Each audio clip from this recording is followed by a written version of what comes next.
Friends, video को start करने से पहले एक छोटा सा इंस्ट्रक्शन है। For the best test series और बुक्स फॉर एसएससी जेईई का लिंक मैंने नीचे डिस्क्रिप्शन में डाला हुआ है।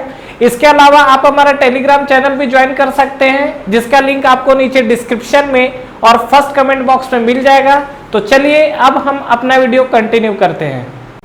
तो फ्रेंड्स आइए, जैसा कि हम लोग चैप्टर 1 को लेके बात कर रहे हैं, इसमें कुछ बेसिक टर्म्स के बारे में हम लोग बात करेंगे, जैसा कि फोर्स क्या होता है, लोड क्या होता है, सूम हम लोग पढ़ते क्यों, स्ट्रेंथ ऑफ मटेरियल होता क्या है। सबसे एक पहला चीज जो मैं आपको बताना चाहूंगा, जैसे आप कभी इंटरव्यू वगैरह में गए और आपसे पूछा जाता है विच one is your favourite subject, definitely वहां पर 2 क्वेश्चन सबसे ज्यादा पूछे जाने के चांसेस है। अगर आपने तैयारी की हुई है तो no doubt which one is your favourite subject ये आपको पूछ सकता है। अदरवाइज आपका जो प्रोजेक्ट वाला वर्क है वहां से क्वेश्चंस काफी ज्यादा पूछे जाते हैं। अदरवाइज दूसरा चीज आपको ये मिलेगा देखने में कि अगर आपने किसी फील्ड में अगर आपने कहीं जॉब किया हुआ है तो बेसिकली और उनका प्रोफाइल अगर उनसे मैच किया, मतलब उनके जॉब प्रोफाइल से, तो डेफिनेटली 90% चांस है कि क्वेश्चंस आपको वहीं से मिलने वाले हैं। तो यहाँ पर जो हम लोग बात करेंगे कि कोई भी आप जो सब्जेक्ट्स का नाम लेते हैं तो ऐसा सोम या मॉस इस तरीके से नहीं बोलना है। कभी भी ध्यान रखिएगा, कोई भी सब्जेक्ट्स का जो नाम लिया जाता है उसका पूरा नाम लिया जाता है, that is called strength of material या मैकेनिक्स ऑफ सॉलिड, इस तरीके से। क्योंकि आपका जो इंटरव्यू लेने वाला है वहां पर केवल मैकेनिकल वाला ही बंदा नहीं रहता, उसके अलावा इलेक्ट्रिकल, सिविल और एचआर डिपार्टमेंट के लोग रहते हैं। समटाइम्स ऐसा भी होता है आप मैकेनिकल ब्रांच के और इंटरव्यू देने जा रहे हो, लेकिन जो आपको सामने पर्सन है आपको ये बाद में पता चलेगा कि उसमें से मैकेनिकल का कोई बंदा था ही नहीं। वो लोग जस्ट अपने वर्किंग एक्सपीरियंस को आप लोगों के साथ शेयर करते हैं और देखिए आपके साथ कितनी बड़ी बदतमीजी की जाती है कि वो लोग अपने 40 साल 35 साल के एक्सपीरियंस को सीधा आप जैसे बच्चों के साथ डायरेक्ट जाके शेयर करते हैं।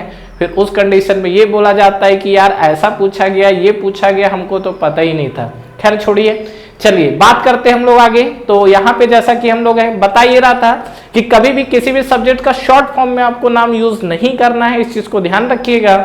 और चलिए बात करते हैं इस पे। तो सबसे पहले हम लोग डिफाइन करते हैं, देखिए फोर्स को, फोर्स, लोड, ये सब चीजें आपको काफी ज्यादा यूज होने वाले हैं। तो सबसे पहले अगर हम लोग फोर्स को देखें तो आप फोर्स को किस तरीके से डिफाइन कर सकते हैं, सीधा सीधा आप ये बोलिए it is the external cause, ठीक है, जो आपको क्या है कैपेसिटी टू डू वर्क बोल सकते हो।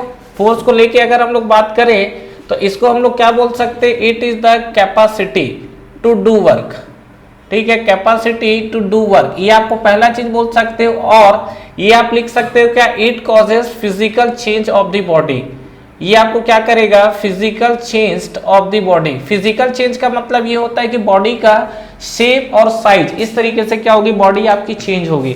तो ये मैंने जो डिफाइन किया that is the definition of force. लेकिन यहाँ पे अगर मैं लोड को डिफाइन करना चाहूं तो लोड को हम लोग किस तरीके से डिफाइन कर सकते हैं। अब देखिए what is the basic difference between force and load. अगर मैं लोड को लेके बात करूं तो जो हमारे पास ये लोड यूज होता है दैट इज कॉल्ड क्या, इसको आप लिख सकते हो that is the combined effect of force. ये आपकी जो बॉडी है इसको हम लोग क्या लिख सकते हैं, that is the combined effect of force is called load. ये देखिए दोनों के बीच में अगर जैसे एग्जांपल्स के लिए बात करें तो मान लीजिए कि सपोज मेरे पास ये कोई बॉडी है, ये आपका मान लीजिए कि सपोज ये हमारे पास कोई बॉडी है, इस बॉडी पे मान लीजिए आपने क्या है एक एक्सटर्नली फोर्स लगाया। तो जब आप फोर्स की बात करेंगे तो ये आपका फोर्स क्या जो फिजिकल चेंज ला रहा है। लेकिन मान लीजिए इस तरीके से बॉडी के अंदर आपका नंबर ऑफ फोर्स लग जाए, मान लीजिए F1 है, ये आपका F2 है और ये मान लीजिए आपका F3 है, तो ये जो आपका कंबाइन इफेक्ट ऑफ फोर्स है ना, जिसको हम लोग क्या बोलेंगे, लोड बोलेंगे। तो इस चीज को आप जरूर क्लियर रखिएगा कि यहाँ पर जो हम लोग फोर्स की बात कर रहे हैं और जो लोड की बात कर रहे हैं तो दोनों के बीच का बेसिक डिफरेंस आपको क्या समझ में आ रहा है कि ये जो हमारा फोर्स है वो आपका क्या होगा, किसी एक सिंगल कंटेंट को लेकर, मतलब सीधा सीधा क्या स्ट्रक्चर को चेंज करेगा। लेकिन जब आप इसको कंबाइंड वे में स्टडी करेंगे दैट इज कॉल्ड लोड, ठीक है। तो ये हमने फोर्स और लोड को लेकर बात किया हुआ है। दूसरा चीज देखिए हम लोग यहाँ पे बात करने वाले हैं, तो हमारे पास एक डिफॉर्म बॉडी होती है, एक डिस्प्लेस बॉडी होती है। क्या क्या होता है, जैसा कि मैं आपको पिछले वीडियो में मैंने इसके बारे में थोड़ा सा बात किया था और बोला था कि मैं आपको नेक्स्ट वीडियो में बात करने वाला हूं। तो देखिए जो आपकी बॉडी होती है, कोई भी बॉडी में बेसिकली 2 तरीके से आपको चीजें दिखती हैं। एक हमारे पास होता है that is called deform body, एक जो हमारे पास आता है that is called deform body, और दूसरा हमारे पास जो आता है that is called displaced body. दूसरा जो हमारे पास पोर्शन आया हुआ है that is called displaced body. तो ये जो हम लोग डिस्प्लेस्ड बॉडी की बात कर रहे हैं ये आपको बेसिकली सोम में देखने नहीं मिलेगा, ये आपको दिखने मिलता है कहां पर, जो हम लोग इंजीनियरिंग मैकेनिक्स ईएम हम लोग पढ़ते हैं, इंजीनियरिंग मैकेनिक्स वहां पे हमको यूज किया जाता है। ये आप मटेरियल भी पढ़ सकते हो, इसीलिए मैं इंजीनियरिंग मैकेनिक्स यहाँ पर लिख दे रहा हूँ, that is the engineering mechanics. ठीक है, तो ये हमारे पास जो हमने बात किया हुआ ये हम लोग डिस्प्लेस बॉडी को लेके बात कर रहे थे। लेकिन ये जो हमारा सूम जो चल रहा है स्ट्रेंथ ऑफ मटेरियल, इसके अंदर जो हम लोग बात करने वाले हैं वो डिफॉर्म बॉडी को लेके बात करने वाले हैं। डिफॉर्म बॉडी का अच्छा डिस्प्लेस का मतलब आप क्लियर हो गई ये चीज कि अगर मान लीजिए मेरे पास कोई बॉडी है और जब इस पे हमने कोई एक्सटर्नल फोर्स लगाया तो एक्सटर्नल फोर्स के चलते क्या है, बॉडी अपनी जगह से जाके क्या हो गई, डिस्प्लेस हो गई। मतलब ये जो आपका एक्सटर्नल फोर्स लगा है तो एक्सटर्नल फोर्स के चलते क्या होगा, बॉडी अपनी जगह से जाके डिस्प्लेस हो चुकी है।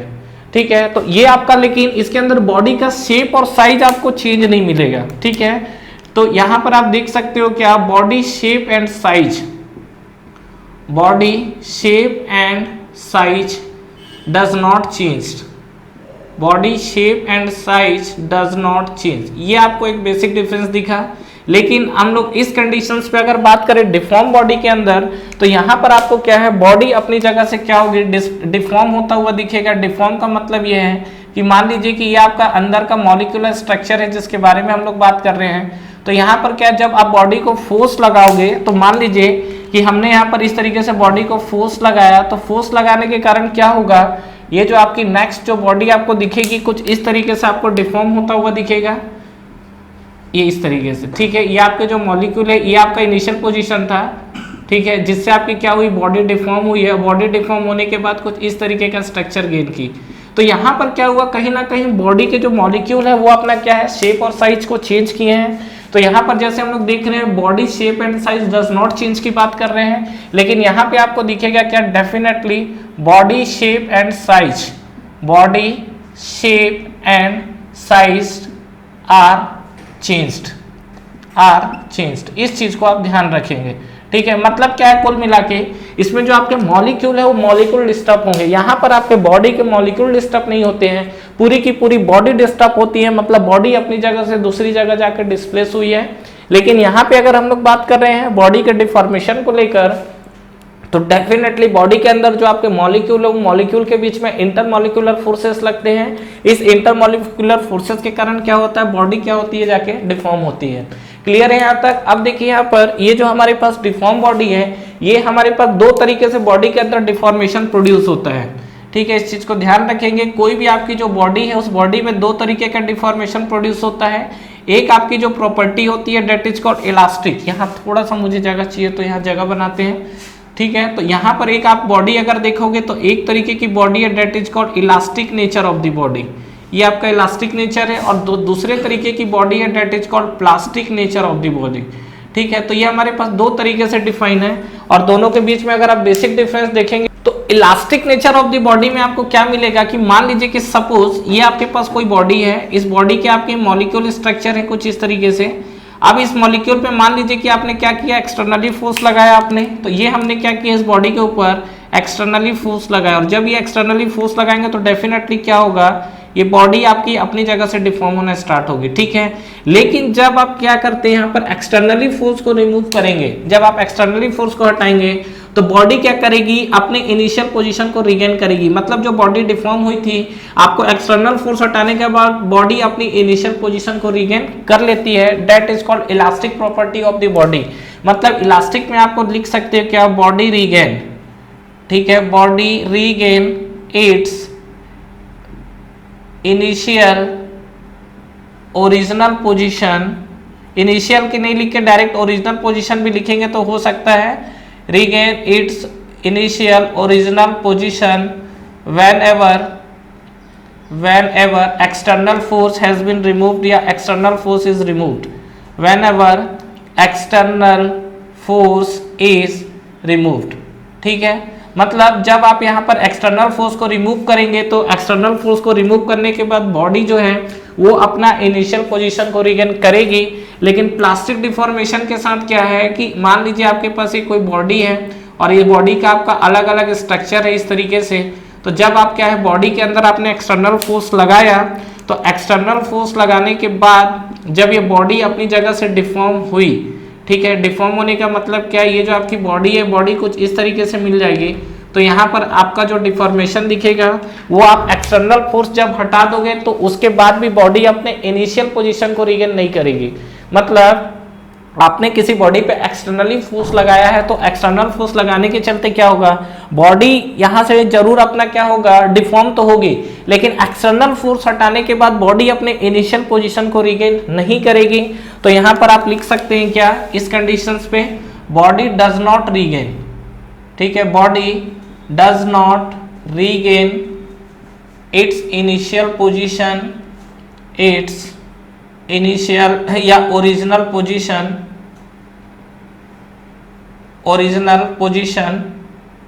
After, body does not regain its original position, ठीक है, whenever external force is remove. तो यहां पर whenever external force is remove. तो ये मुझे उम्मीद है कि आप लोगों को ये चीजें क्लियर हुई होंगी और ये चीजें इजी आपने पढ़ा भी होगा और आपको लग रहा है कि ये चीजें पता है, तो डेफिनेटली आप वीडियो को थोड़ा सा आगे बढ़ा लीजिए, कोई दिक्कत नहीं है। मैं बिल्कुल आपको बेसिक से लेके चल रहा हूं। अगर आपको लगता है इनमें से कोई चीजें अगर आपको पता है, कोई भी चीजें आगे भी ऐसा कुछ लगेगा कि आपको चीजें पता है, तो डेफिनेटली आप वीडियो को आगे बढ़ा के अपना जो भी नेक्स्ट कंटेंट है जो आप देखना चाहते हैं वो चीजों को आप देखिए, ज्यादा बेटर है। अगर ये चीजें आपको पता है तो मैं भी आपसे पर्सनली ये सजेस्ट करूंगा कि इन चीजों में आके फिर टाइम अपना खराब ना करें।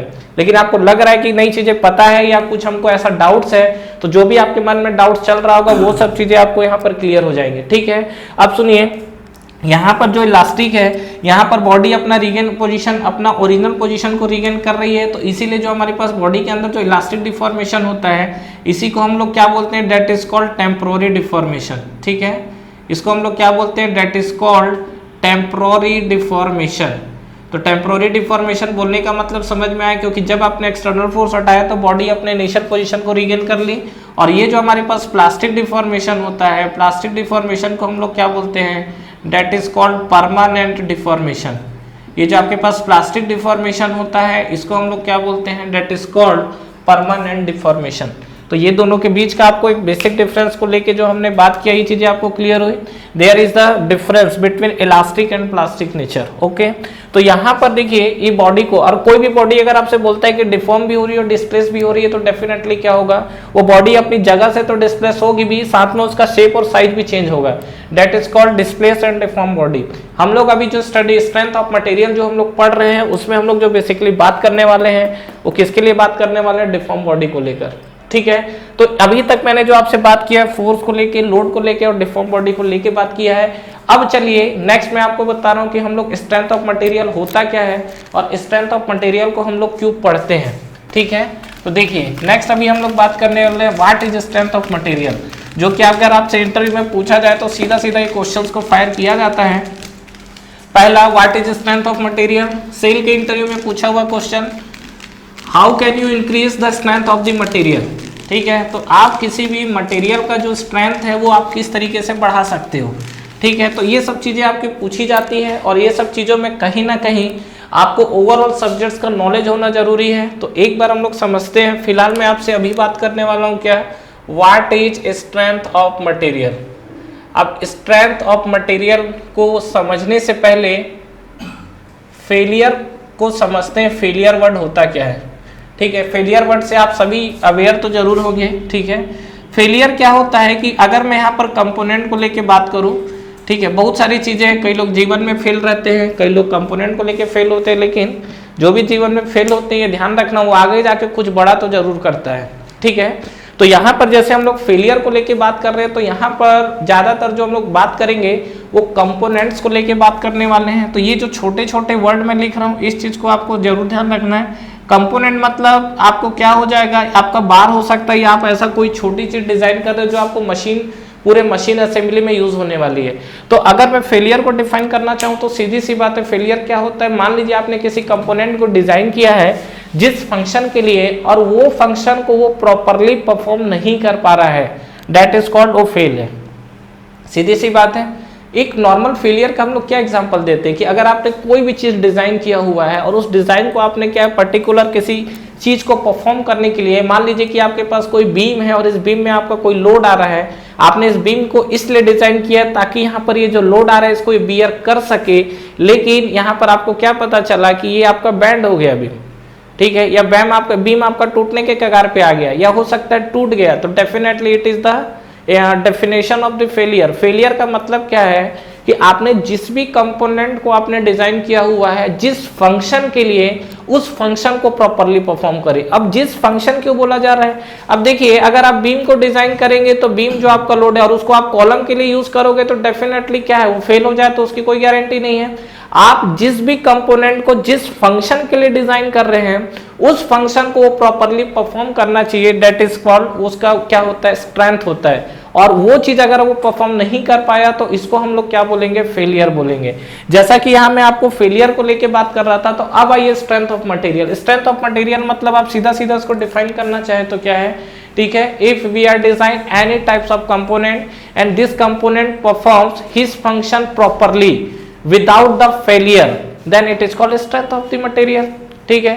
तो यहां पर अगर मुझे स्ट्रेंथ ऑफ मटेरियल को डिफाइन करना हो तो स्ट्रेंथ ऑफ मटेरियल के साथ हम लोग क्या कर सकते हैं, ठीक है, कंपोनेंट परफॉर्म, यहां पर ऐसा लिखा जा सकता है क्या, component perform its function, component perform its function properly, it's function properly without any failure, ठीक है, विदाउट एनी फेलियर। तो ये जो हमको दिख रहा है विदाउट एनी फेलियर, तो इस तरीके की जो चीजें दिख रही है उसको हम लोग क्या बोलते हैं, दैट इज कॉल्ड स्ट्रेंथ। तो स्ट्रेंथ के लिए अगर हम लोग बात करेंगे तो स्ट्रेंथ में आपको क्या दिखेगा कि ये जो आपको कंडीशन कंपोनेंट परफॉर्म, कोई भी आपका जो कंपोनेंट है उसको हम लोग परफॉर्म करना चाह रहे हैं जिस फंक्शन के लिए वो बना हुआ है उस केस में, ठीक है, विदाउट एनी फेलियर, किसी भी तरीके का उसके अंदर फेलियर नहीं दिखना चाहिए, that is called strength of material, ठीक है। तो कोई भी चीज को अगर आपको स्ट्रेंथ को डिफाइन करना है। दूसरा चीज, how can you increase the strength of material, इसके देखिए बहुत सारे आपके तरीके हैं, ठीक है। जैसा कि अगर हम लोग देखें तो हम लोग मटेरियल साइंस जो पढ़ते हैं वहां पर हम लोग हीट ट्रीटमेंट प्रोसेस करते हैं, वहां से आपका क्या स्ट्रेंथ बढ़ाया जा सकता है, यहाँ पर आपका डिजाइन करके मटेरियल को ऐड करके इस तरीके से हम लोग स्ट्रेंथ बढ़ा सकते हैं। लेकिन अगर मान लीजिए कि सपोज आपको किसी भी तरीके का स्ट्रेंथ अगर आपको बढ़ाना है, ठीक है, तो ये कोई रास्ता नहीं है कि आप उसके अंदर मटेरियल को ऐड करते जाओ तो उसका स्ट्रेंथ बढ़ जाए। जैसे एग्जांपल के लिए मान लीजिए कि यहाँ पर ये सपोज एक आपका बीम डिजाइन किया गया है 10 किलो न्यूटन लोड को बियर कर सके, और नो डाउट ये 10 किलो न्यूटन बियर को लोड कर सक रहा है, इस तरीके का डिजाइन है। लेकिन अगर आपसे कोई ये बोले कि बेटा मेरे को 15 किलो न्यूटन का लोड मुझे क्या करना है, बियर कराना है इसी बीम को, तो ये कोई सॉल्यूशन नहीं है कि इसका आप बीम का साइज बढ़ा दो तो 15 किलो न्यूटन का लोड ले ले ना। डिजाइन का मतलब ये होता है कि आपने जो भी डिजाइन किया that is good, no doubt, सबसे बेहतरीन डिजाइन तो उसको बोला जाएगा कि आप इसी बीम को इसी शेप साइज आप चेंज कर लो, कोई दिक्कत नहीं है, लेकिन आपका मटेरियल उतना ही यूज होना चाहिए। सपोज मान लो इसके अंदर अगर 100 किलो मटेरियल लगा हुआ है तो 100 किलो मटेरियल में ही आप इस तरीके का बीम डिजाइन करो कि जो अभी तक 100 किलो न्यूटन या 10 किलो न्यूटन का जो लोड ले रहा था वो आपका 15 किलो न्यूटन का लोड ले सके, ठीक है। इसको हम लोग बोलते हैं दैट इज कॉल्ड डिजाइन। तो यहाँ पे अगर हम लोग बात कर रहे हैं तो ये जैसा हमने स्ट्रेंथ ऑफ मटेरियल को लेके बात किया हुआ है, तो सीधा सीधा आप लिख सकते हो क्या, component perform its function properly without any failure. तो ये आपका क्लियर है यहाँ तक। अच्छा, up to a certain limit जितना लोड के लिए आपने डिजाइन किया है, और डेफिनेटली अगर आपका उस लोड से ऊपर गया तो आपका क्या है, फेलियर के चांसेस आपके उतने ही ज्यादा बढ़ जाएंगे। तो इस चीज को आप जरूर ध्यान रखिएगा। और स्ट्रेंथ की अगर बात करें तो यही आपका डिफाइन है। तो स्ट्रेंथ मतलब आप देख सकते हो क्या, सीधा सीधा maximum load that can bear या maximum load that can sustain. अगर स्ट्रेंथ को यहाँ पे डिफाइन करना है तो स्ट्रेंथ को हम लोग क्या लिख सकते हैं, ये जो हमारा स्ट्रेंथ है इसको हम लोग लिख सकते हैं क्या, that is the maximum load. Strength मतलब क्या होता है, maximum load that can bear या सस्टेन, ठीक है, that can sustain without failure, ठीक है, that can sustain without failure. तो ये जो हमको मिल रहा है दैट इज कॉल्ड स्ट्रेंथ। किसी भी चीज का अगर हम स्ट्रेंथ को डिफाइन करेंगे तो कुछ इस तरीके से हमारा स्ट्रेंथ को हम लोग डिफाइन करेंगे। क्लियर है यहाँ तक? अब सुनिए अगेन एक चीज वेरी इंपॉर्टेंट जो मैं बात करने वाला हूं, that is the assumption made. क्या क्या हम लोग एजम्पशन लेते हैं जब हम लोग स्ट्रेंथ ऑफ मटेरियल को स्टडी करेंगे। ठीक है, तो ये जो एजम्पशंस की बात कर रहा हूँ again that is very important, और इस चीज को ध्यान रखिएगा कि अगर हम लोग किसी भी कंपोनेंट को लेके एजम्पशंस को लेके बात करें तो इसमें हमारा क्या क्या एजम्पशन लिया जा सकता है। तो चलिए समझते हैं, what are the following assumption which we have taken during the study of the strength of material. तो यहाँ पर देखिए, सबसे पहला अगर मैं बात करूं तो यहाँ पर एजम्पशंस को लेके बात कर रहे हैं, और एजम्पशन पे देखिए कुछ वर्ड यूज कर रहा हूं, और ये जो आपके वर्ड है ये आपको बहुत ज्यादा इंपॉर्टेंट वर्ड है। पहला, जो भी आप बार या जो भी आप बीम या जो भी आप यूज कर रहे हो, ये बॉडी लिख सकते हैं, मैं यहाँ पे बार यूज कर रहा हूँ। ठीक है, तो ये आप लिख सकते हो क्या, बार शुड बी, ये अगर आप देखोगे तो bar should be homogeneous and isotropic, homogeneous and isotropic. अब ये जो दो वर्ड यूज किया हूं, इस वर्ड को आगे तो हम लोग और ज्यादा डिटेल में पढ़ेंगे, लेकिन फिलहाल इस टर्म्स से अवेयर होना जरूरी है। क्या ये होमोजीनियस और आइसोट्रोपिक का क्या मतलब है। देखिए, होमोजीनियस अगर वर्ड की अगर हम लोग बात करें तो होमोजीनियस का मतलब क्या होता है, एक समान। यहाँ पे अगर हम लोग बात करें तो होमोजीनियस का मतलब क्या होता है आपको, एक समान। और एक समान का मतलब आप ऐसा समझ जाइए क्या कि अगर मान लीजिए आपके पास कोई इस तरीके की बॉडी है, और इस बॉडी में अगर आपके नंबर्स ऑफ मॉलिक्यूल कुछ इस तरीके से हैं, तो यहाँ पर ये ध्यान रखिएगा कि अगर ये जो मॉलिक्यूल जो भी प्रॉपर्टी को शो कर रहा है, जो भी इसके पास प्रॉपर्टी है, मान लीजिए प्रॉपर्टी का मतलब अगर मान लो कितने फोर्स पे कितना डिफॉर्म हो रहा है, हर एक मॉलिक्यूल बिल्कुल आपका उसी तरीके का परफॉर्म करेगा, that is called homogeneous material. Homogeneous का मीनिंग आप देखोगे तो एक समान होता है। होमोजेनियस में आप सीधा ये लिख सकते हो क्या कि इसमें अगर आपका कोई भी मॉलिक्यूल, होमोजेनियस के अंदर अगर आपका कोई भी अगर आप मॉलिक्यूल को लेके बात करेंगे तो जो आपका मॉलिक्यूल जो भी आपका परफॉर्म कर रहा है वो हर एक मॉलिक्यूल बिल्कुल उसी आपका क्या होगा, फंक्शन को वैसा ही प्रॉपरली क्या करेगा, परफॉर्म करेगा, दैट इज कॉल्ड होमोजेनियस। ठीक है, आइसोट्रोपिक को अगर हमको डिफाइन करना हो तो आइसोट्रोपिक को हम लोग कैसे डिफाइन कर सकते हैं। देखिए, आइसोट्रोपिक को अगर आपको समझना हो तो ये देखिए, ये वर्ड आपको काफी ज्यादा यूज आएगा। आइसो का मतलब होता है क्या, ऑल, सभी, एक समान। ठीक है, ट्रॉपिक का मतलब क्या होता है, डायरेक्शन। ये जो आपका ट्रॉपिक है, ट्रॉपिक का मतलब क्या होता है, डायरेक्शन। और आइसो का मतलब क्या होता है, ऑल, मतलब आपका कांस्टेंट जो भी है सभी डायरेक्शन में। तो यहाँ पर आइसोट्रोपिक का मतलब क्या हो गया, that is called all direction. Isotropic का मतलब क्या हो गया आपको, ऑल डायरेक्शन। इसका ये मतलब है क्या कि जो आपका जो भी प्रॉपर्टी शो कर रहा है वो सभी डायरेक्शन में प्रॉपर्टी क्या होनी चाहिए, सेम होनी चाहिए।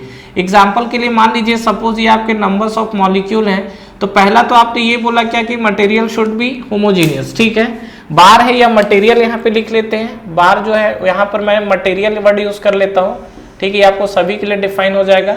Material should B homogeneous and isotropic. इसका ये मतलब है कि अगर मान लीजिए ये आपका कोई मॉलिक्यूल है, और मॉलिक्यूल मान लीजिए कि सपोज एक डायरेक्शन में इसकी एक प्रॉपर्टी होती है, that is called young modulus of elasticity, जिसको हम लोग इलास्टिक कांस्टेंट के अंदर कवर करने वाले हैं। तो यहाँ पर सपोज मान लीजिए कि अगर E, what is E, that is the young modulus of elasticity, अगर x डायरेक्शन में E शो कर रहा है तो ये मॉलिक्यूल भी आपका क्या है, x डायरेक्शन में E शो करेगा according to based on homogeneous, और ये मॉलिक्यूल भी E शो करेगा। तो ये क्या बोल रहा है, आइसोट्रोपिक का मतलब क्या है कि अगर ये x डायरेक्शन में E शो कर रहा है तो डेफिनेटली ये मॉलिक्यूल y डायरेक्शन में भी E शो करेगा और z डायरेक्शन में भी E शो करेगा। यही तो डेफिनेशन हुआ। आइसोट्रोपिक का मतलब क्या है, जो भी प्रॉपर्टी शो करेगा किसी मॉलिक्यूल के अबाउट वो आपके सभी के सभी डायरेक्शन में सेम प्रॉपर्टी होना चाहिए। अगर इसकी young modulus of elasticity x direction में जो भी क्वांटिटी मिल रही है, यही क्वांटिटी आपको y डायरेक्शन में चले जाओ या आप z डायरेक्शन में चले जाओ, हर डायरेक्शन में आपको क्या है, इसी तरीके की क्वांटिटी मिलेगी। Okay, and this is called young modulus of elasticity जो भी है। तो ये हमारा जो है दैट इज द आइसोट्रोपिक। तो ये हमारे पास पहला कंडीशन क्या आया, bar should be homogeneous and isotropic. ठीक है, इसके अलावा सेकंड देखेंगे तो आप ये देख सकते हैं क्या, cross section should be homogeneous, ये ऐसा मान के चला जाता है। जहां not homogeneous it is called prismatic. ठीक है, तो बार शुड बी प्रिज्मेटिक, इसको हम लोग समझते हैं, इसका क्या मतलब है, बार शुड बी प्रिज्मेटिक। ये सब जो आपके वर्ड है इसको समझना जरूरी है। प्रिज्मेटिक का मतलब क्या होता है, अगर हम लोग प्रिज्मेटिक को डिफाइन करें तो प्रिज्मेटिक होता क्या चीज है, ये देखिए यहाँ पर प्रिज्मेटिक का मतलब होता है क्या कि through out the length uniform cross section होना चाहिए। मतलब पूरा अगर हम लोग लेंथ को लेके बात करें तो उस पूरे लेंथ में आपके क्रॉस सेक्शन यूनिफॉर्म होने चाहिए। जैसे मान लीजिए कि ये आपके पास कोई बार है, ठीक है। ये हमारे पास क्या है, ये कोई मान लो ऐसा कोई बार है, और ये बार में अगर आप बात करेंगे तो यहाँ पर देखिए ये जो आपका डाया है, अगर मैं डाया को लेके बात करूँ तो ये हमारे पास dia that is the D, और यहाँ पे अगर हम लोग बात करेंगे तो ये भी हमारे पास dia that is the D. तो ये आप देखेंगे थ्रू आउट द लेंथ आपको जो मिल रहा है वो डाया आपका क्या है, सेम है। तो इस तरीके की जो चीजें, इसको हम लोग क्या बोलते हैं, डेट इज कॉल्ड प्रिज्मेटिक बार। समझ में आया? तो ये हमारे पास होता है प्रिज्मेटिक बार। इसी को अगर मान लीजिए ऐसा टेपर शेप रहता या डाया आपका मान लीजिए दोनों आपका क्या थ्रू आउट द लेंथ आपको डाया सेम नहीं रहता, तो उस केस में आपको क्या मिलेगा, that is called non prismatic bar. तो इस चीज को आप जरूर ध्यान रखिएगा, प्रिज्मेटिक बार और नॉन प्रिज्मेटिक बार होता क्या है, क्योंकि ये वर्ड भी आपको बहुत ज्यादा यूज होने वाला है। प्रिज्मेटिक बार का मतलब क्या है कि पूरा का पूरा अगर आप देख रहे हैं यहाँ पर थ्रू आउट द लेंथ तो यूनिफॉर्म क्रॉस सेक्शन आपको मिलने वाला है। तो यहाँ पर मैं लिख देता हूँ क्या, what is the basic definition of the prismatic bar. ये आप बोल सकते हो क्या, यूनिफॉर्म क्रॉस सेक्शन और डाया, कुछ भी लिख सकते हो। चलिए यूनिफॉर्म क्रॉस सेक्शन, ये क्रॉस सेक्शन लिखा हो, uniform cross section throughout the dia, uniform cross section throughout the dia. तो ये जो हमको मिला हुआ है that is the prismatic bar. ये चीज आपको क्लियर हुई, तो इस चीज को ध्यान रखिएगा। नेक्स्ट हम लोग जो देखिए यहाँ पर assumptions कंसीडर करने वाले हैं। अब देखिए कोई भी आपका मटेरियल होता है या बार होता है, डेफिनेटली उसका खुद का सेल्फ वेट तो होता है ना, कोई भी आपके मटेरियल है। तो जब तक आपसे ये चीज क्वेश्चन में मेंशन ना किया जाए तब तक आप यहाँ पर किसी भी मटेरियल के लिए उसका सेल्फ वेट कंसीडर नहीं करेंगे। थर्ड पैरामीटर क्या है, self weight of the material, self weight of the material. तो self weight of the material should be neglected, ठीक है, या self weight of the material is consider negligible, is consider negligible. तो ये चीज को ध्यान रखिएगा कि जो भी आपके पास मटेरियल है उसका जो सेल्फ वेट है वो सेल्फ वेट आपका क्या है, नेग्लेक्ट रहना चाहिए। अब सेल्फ वेट नेग्लेक्ट होने का मतलब आप समझ रहे हैं, सीधी सी बात है। मान लीजिए कि सपोज ये आपके पास कोई बीम है और इस बीम में अगर आप बात करोगे तो ये आपके पास अलग से स्ट्रक्चर जो भी है इसका कुछ ना कुछ खुद का सेल्फ वेट तो होगा।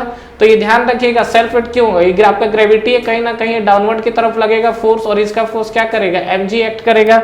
तो आप इस चीज को ध्यान रखिएगा क्या, कि ये जो बॉडी का सेल्फ वेट है इसको हमको कंसिडर नहीं करना है, ठीक है। मतलब self weight of the material should be neglected. इसमें सेल्फ वेट आपका कोई भी मटेरियल का नेग्लेक्ट नहीं होगा। क्लियर है यहाँ तक? नेक्स्ट देखिए यहाँ पर, जैसा कि हम लोग देखते हैं हमारे पास फोर्थ पॉइंट जो है, load should be static load आपको कंसिडर करना है। मतलब लोड है, load should be static load, ये हमारे पास assumptions है। Load should be static load. अब ये जो हमने स्टैटिक लोड बोला हुआ है इसका क्या मतलब है, अगर हम लोग ये स्टैटिक लोड की बात करते हैं तो स्टैटिक लोड का क्या मतलब है। देखिए सीधी सी बात है कि अगर आपका कोई भी कंपोनेंट है उसके ऊपर जो आपका लोड लग रहा है, लोड बेसिकली देखिए दो तरीके से होता है। एक तो पहला चीज, अगर आपने मान लीजिए कि कोई आपका कंपोनेंट है, इस पे आपने लोड लगाया हुआ है स्टैटिक लोड। स्टैटिक लोड का मतलब ये होता है कि इसका मैग्नीट्यूड और डायरेक्शन दोनों आपका क्या होगा, चेंज नहीं होगा टाइम के साथ। सपोज स्टैटिक लोड और एक हमारे पास डायनेमिक लोड होता है, उसको मैं अभी आपको नेक्स्ट वीडियो में पूरा डिटेल में ओपन करके समझाने वाला हूं।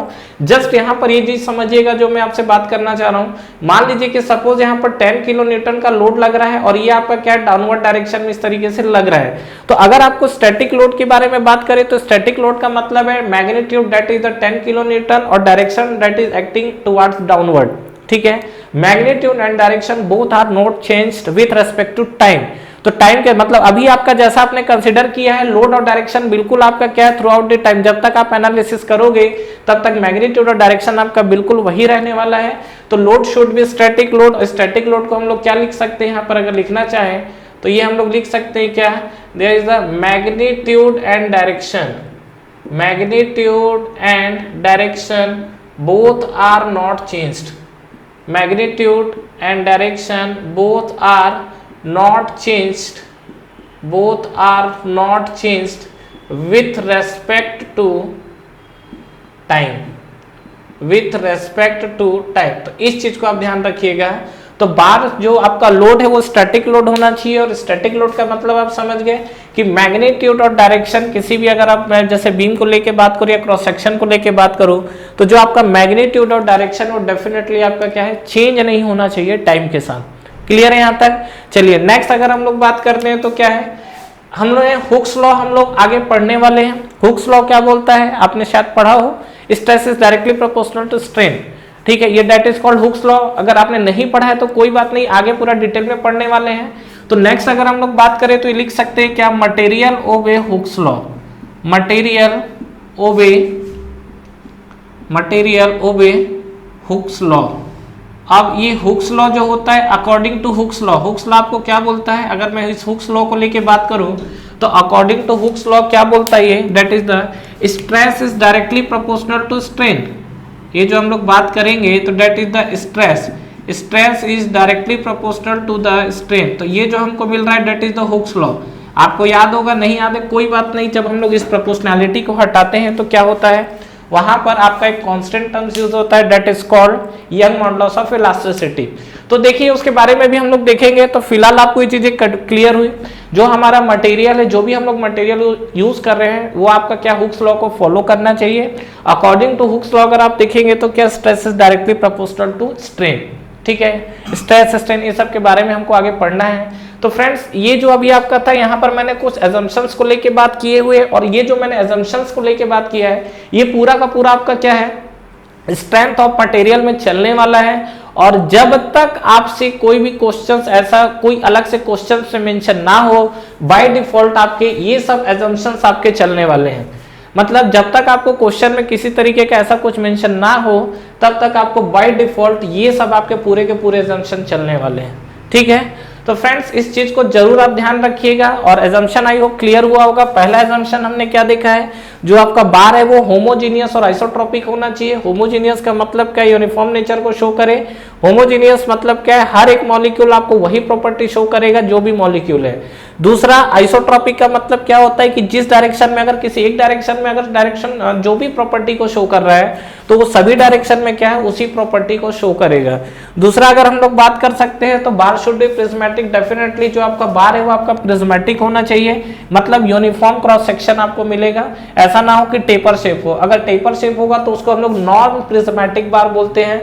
और ये अगर आपका सर्कुलर शेप है तो प्रिज्मेटिक सर्कुलर बार बोला जाता है, रेक्टेंगुलर है तो प्रिज्मेटिक रेक्टेंगुलर बार बोला जाता है। ठीक है, नेक्स्ट हम लोग बात कर रहे थे कि जो आपका मटेरियल का जो सेल्फ वेट है वो सेल्फ वेट आपका नेग्लेक्ट रहेगा, मटेरियल का आप उसका वेट कंसीडर नहीं करोगे। नेक्स्ट अगर बात करें तो बार आपका जो स्टैटिक लोड, बिल्कुल आप स्टैटिक लोड का मतलब उसका जो मैग्नीट्यूड, जो भी आपकी लोडिंग लग रही है उसका मैग्नीट्यूड और डायरेक्शन चेंज नहीं होना चाहिए।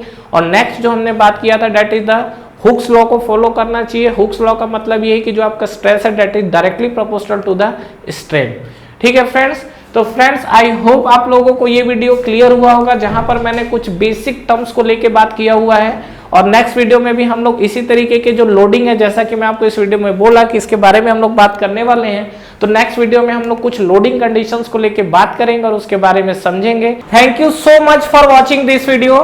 फ्रेंड्स इस वीडियो को लाइक करिए, ज्यादा से ज्यादा फ्रेंड्स के साथ शेयर करिए, और अगर आप इस चैनल पे नए हैं तो चैनल को सब्सक्राइब करना ना भूलें, बेल नोटिफिकेशन जरूर प्रेस करिएगा, जिससे जो भी लेटेस्ट अपडेट है वो आप तक पहले पहुंचे। इसके अलावा आप हमारा टेलीग्राम चैनल भी ज्वाइन कर सकते हैं, जिसका लिंक नीचे आपको डिस्क्रिप्शन में और फर्स्ट कमेंट बॉक्स में मिल जाएगा। Friends for the best test series और बुक्स फॉर एसएससी जेईई का लिंक भी नीचे आपको डिस्क्रिप्शन में मिल जाएगा। तो ठीक है फ्रेंड्स, तैयारी करते रहिए। Wish you all the best.